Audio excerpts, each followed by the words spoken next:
can talk about spirituality, it can talk about morality, it can talk about common sense. So, lain-lain factors ka na siya. And I think, when it boils down to it, masabtan mampod sa administrasyon if you vote no sa RH Bill.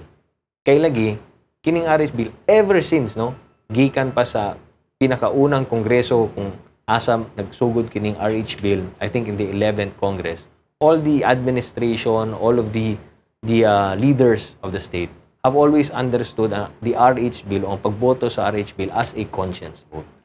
So, dapat masabtan pud ka na sa karang kasamtang administrasyon na magdepende ka na sa konsensya o ang pagtuo sa kada kongresista. So, dapat respetuhon na, no? So, dili na pwedeng isugo, dili na siya pwedeng ipakiusap, pero dili na siya pwedeng isugo. Pamugos. O dili na pwedeng Ipamugos. Correct. Congressman Carlo, gusto na mo tugion ning usa ka manifesto nga gimantala nitong September 26 sa Philippine Daily Inquirer agig nanawagan nga i-divert ang 3 billion, 3 ka bilyon ka piso nga tinuig nga pundo alang unta sa RH Bill ngadto sa mas importante nga garastuhan sa gobyerno. Usa ka sa mga nagpirma sa mao nga manifesto, Yes. Congressman Carlo. Tinuod ka na. Kining 3 billion man gud, diha palang daan sa interpellation namo sa RH Bill. Aminado man pud kining mga proponents sa RH Bill na pag-ingon, okay, kung mapasar ning RH Bill, naabay kwarta or naabay allocation na gikinihanlan o pundo sa gobyerno ang gikinihanlan aron ma-implementar ang RH Bill. Ang tubag sa mga proponents sa RH Bill na pangutana pila ang inyong gikinihanlan aron ma-implementar ang RH Bill. Tubag pod nilag balos is 3 billion pesos. 3 billion, no? Dili million ha, 3 billion pesos. Unya, ingon pa gyud nila, okay lang man ang 3 billion pesos. Kay kanang 3 billion pesos in English pa is a mere drop in the bucket. Ug sa ato pa, ang 3 billion pesos gamay nga kantidad lamang daw kana siya aron ma-implement nila ang RH Bill. O para kanamo, dili na gamay nga butang. Kay kung hisgutan nato ang 3 billion pesos, that is equivalent to the whole annual budget of the city of Davao. No? Correct. That is equivalent to the whole annual budget of a highly urbanized city. Yes. So, dili ka pwede muingon o musulti na ang 3 billion pesos gamay nga kantidad lamang daw ka na para sa pag-implementar sa usa ka butang sama sa RH Bill. Kay para ka na mo, daghan pa ang pwede natong paggamitan sa 3 billion pesos na makatubag o makasulbad sa kadaghanan sa mga problema nato karon dinhi sa atong nasod. And para kanamo, dunay pipila ka kongresista, siya may kabuok ng mga kongresista, nga mga batanon, na nagpirma og usa ka manifesto na nag-ingon na ang 3 billion pesos can be used for other more important things, other more important projects and programs na makatubag sa mga problema o panginahanlan sa atong mga kabataan. Ug isip mga batanon legislators, na mo'y nagrepresentar dili lamang sa among distrito, kundi nagrepresentar pod sa kining bag-ong henerasyon ug ang umaabot pa natong henerasyon ng mga Pilipino para kanamo supak mi sa RH Bill tungod kay ang 3 billion pesos na budget para sa RH Bill for 1 year ha. 1 year lamang kana.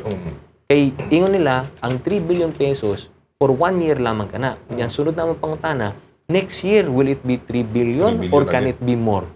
Ingon po sila, pwedeng save 3 billion, pwedeng dugangan. So, it might be 4 billion next year. Then the year after that, it could be 5 billion, then 6 billion, 7 billion. So, growing po ka na siya. Sama sa uban pa nato mga items sa atong budget, every year nagadako. Nagataas ang budget sa kada item nato sa budget. So, ana po sa RH Bill. And for us, kanang 3 billion, imbes na ato kanang igasto para sa mga contraceptives, atong igasto ka na para sa mga kondom, atong igasto ka na para sa IUD, sa mga pills, mas maayo na atong ibutang kini sa edukasyon, sa kabuhayan, ug sa tinuod na kalusugan ng mga programa. Yes, correct. Sa natala nga manifesto Congressman Carlo, imong gingusgan kauban sa imong grupo diya sa Kongreso, ang punto nga ang RH bill pait kaayo nga nagkapatibulaag ba sa nasod kundi nakita ninyo nga dili na mabungahon ang nahimong epekto nini sa katawhan. Pwede ka ba maghatag og dugang katinaawan may kalabutan nini Congressman? Simple lang man na Zalds, no? Kay kung maghisgot ta na umingkot nimo na naatay 3 billion pesos. Umingkot nimo kining 3 billion pesos kung ako kining igasto para maghatag ta og trabaho para sa mga Pilipino. Musupak ba kana? Siyempre dili. Kung moingon ko kining 3 billion pesos, gamiton nato kini para makahatag og tinuod nga mga programang pangkalusugan para sa atong mga kabataan o para bisan sa mga senior citizens o para sa mga kababainhan. Musupak pa kaana. Dili pod. Kung moingon ko nimo na kining 3 billion pesos gamiton nato para makahatag og dugang edukasyon o libreng edukasyon para sa atong mga kabataan, para aron ma-ensure nato ang mga kabataan nato maka-eskwela og tarong o matudluan og maay mga maestra o makakuha og scholarship, musupak pa kani ana. Siyempre dili. Pero kung moingon ko nimo na ang 3 billion pesos gamiton nato pampalit og kondom, Absupak. medyo musupak ka. Nay uban na. Muyon, nay mo ba na musupak. So, diri karon ang mao ni ang atong ginahisgutan karon. When we talk about RH bill, divided ang atong country. Yes. No? Ang simbahan, ang atong gobyerno, ang atong lain-lain mga NGO, ang atong mga kabataan, ang atong mga katigulangan, ang mga babae, ang mga lalaki. Nag-away-away tungod kay siyempre, na mga provision sa RH bill na uyon ta, na provision sa RH bill na supak ta, ang prinsipyo sa RH bill na uyon, na supak. So, lain-lain ang atong opinion. No? So, parang nga mo, imbis na mag-away-away ta para sa usa ka butang na dili man makahatag og long-term benefits or long-term results or bisan gani immediate results para sa pagtubag sa mga problema sa atong katawhan. Imbis na pag-awayan nato kini, dili na nato ibutang sa kanang mga programa na dili ta mag-away. Butang na nato sa programa na kitang tanan nagatuo na mao niya mga maayo mga butanga, mao niya mga maayo mga proyekto, mga programa na makahatag og immediate and long-term solution sa mga problema nato dinhi sa atong nasod, which is trabaho, edukasyon, kalusugan. So, imbes na mag-away-away ta dinhi sa mga kondom, sa mga contraceptives, diri lang ta aron magkahiusa ta, aron di na ta mag-away-away ug makatabang pa ta sa atong nasod ug sa mga Pilipino. Okay. So, laktod ka pagka-istorya niya na kaubang sal kanang budget nga 3 billion, may paibutang na lang na dito sa pamahayan ni Congressman. Well, Congressman Carlo, ang manifesto nga 3 billion pesos nga ibubo nga pundo alang sa RH bill matag tuig, gusto na mo hisgutan ang issue nga pundo tungod sa sayod mi nga una maaprubahan ang usa ka alokasyon, hilabi na kung gastuhon alang sa bag-ong katuyuan, kinahanglan tukion yun kini usa kung asa kuhaon ang maong pundo. Yes. Pasabot ba ni ini Congressman Carlo sir aron mapunduhan ang 3 billion no nga pundo alang sa RH bill, magpataw na pud og bag-ong buwis ang gobyerno sa kantidad nga 3 billion ngadto sa katawhang Pilipino. Ipasabot daw Congressman. Posible ka na. Kay sa pagkakaroon manggod, ang among sabot or ang among kasabutan sa legislative branch o sa executive branch, mao kini na ang Kongreso dili daw maghimo og balaod na magkinihanlan og appropriation or allocation or expenditure kung wala siya'y pagkuhaan ani. In other words, ang sabot namo sa executive branch is Congress will not enact a law that will need an appropriation of public money without first identifying a source kung asa ba manggikan kini. So in other words, duha ang posibleng mahitabo dinhi sa RH bill. Kung mapasar ang RH bill ug magkinihanan og 3 billion pesos, ang usa ka posibilidad na kinihanlan dugangan nato ang buwis Mhm. or maghimo ta og tax measures aron mapunduhan ang maong programa. Or dini kaha naatay pagkukuha na ni by slashing or cutting the budget of some agencies. So mao na ang duha ka posibilidad na pwedeng mahitabo. Increase taxes, no? Or mag-slash ta og budget sa laing ahensya. Now karon sa nakita nato dinhi sa atong pagpasar sa 2012 budget, nagareklamo na ang atong mga state universities and colleges tungod kay nabawasan ang ilahang pondo diha sa mga state universities. Nagareklamo karon ang judiciary, ang mga huwes tungod kay nabawasan pod ang budget sa judiciary. Nagareklamo pod ang Senate tungod kay nabawasan pod ang budget sa Senate. And actually, kadaghanan pod sa mga government agencies nato nagareklamo tungod kay nabawasan pod ang ilahang pondo. Karon, kining 3 billion pesos para sa RH bill, asa pod nato kuha kini.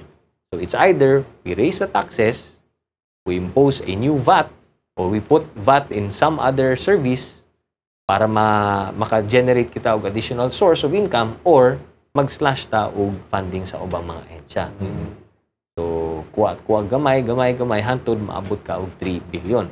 Now, that's for kung pasar ang RH bill, that's for 1 year. Pag-abot sa next year, base kinanandugangan ang budgets para sa RH bill. So, kinihanlan na pod ka either mag-raise ng taxes or mag-slash na pod, etc. etc. Kay karon, ang problema karon, labi na ang nakita nato karon na dunay ginatawag na recession daw kuno. Ang global market nato, nagahinay daw ang economic growth sa lain-lain nato mga nasod dinhi sa atong kalibutan, and basig maigo na pod ang Asia, maigo na pod ang atong nasod. So, we're also experiencing slow economic growth. With slow economic growth, syempre, less na naman ang taxes, less na naman ang collection sa taxes, less naman ang collection sa customs duties. Gani, ay mga report na naga-shortfall na ang BIR, naga-shortfall na ang customs. So, kung mas mababa ang collection karon sa atong mga ahensya, sa atong gobyerno, then posibleng kinihanlan mag-slash na pud og budget, and then you put another RH bill, dugangan na pud ang atong problema ani. It's because that's another expenditure of government na atong gikinihanlan puntuhan. Okay. Laktod nga pagka-istorya, Congressman, instead nga makatabang dahil siya sa tuwa ning kung maaprubahan mang ugaling, no? Ang RH bill, makapaut-ut pa yun dahil sa mga katawhang Pilipino tungod kay sa taxes mo, dugang na po, no? Para makapundo. And of course, hindi na ito makitang immediate effect. Yes. Diba? Oo. Pag gasto tag 3 billion, na mga studies na nagasulti na kining mga paggasto og 3 billion para sa contraceptives, dili daw makahatag og long-term benefits para sa ato. Na ubang nagasulti, wala may lamang immediate benefits. Or in the long run, mahimo pa siyang destructive para sa atong economy. Pero ang punto namo, pag atong hisgutan na kung naadi ay 3 billion na pwede natong gastuson, pwede po nato ibutang ka na sa education, livelihood, and health. And diha, na ay tanang mga studies, gaingon, walay mo supak, walay mo kontra na ang tanang studies na gaingon na if you invest in education, if you invest in job creation, if you invest in health for the people, it will redound to good benefits for the country. Walay mo supak ni ana. So asa man ta mag-risk og atong 3 billion? Asa ba nato i-invest kini dinhi sa medyo wala tay kasiguruhan or dirita sa sigurado na ay mga benefits, na ay mga dividends na makuha in terms of economic growth and prosperity for the country. Diyan na lang ta sa medyo sure gyud kita. Kaysa dito nato ibutang, i-risk nato sa usa ka programa de gobyerno na dili man di ay 100% effective. Bert, una ka sa imong mga pangutana ngadto kang Congressman Carlo Nograles, atong balikan na adto ka mga pahinumdom. Kalambuan, dalat ko na!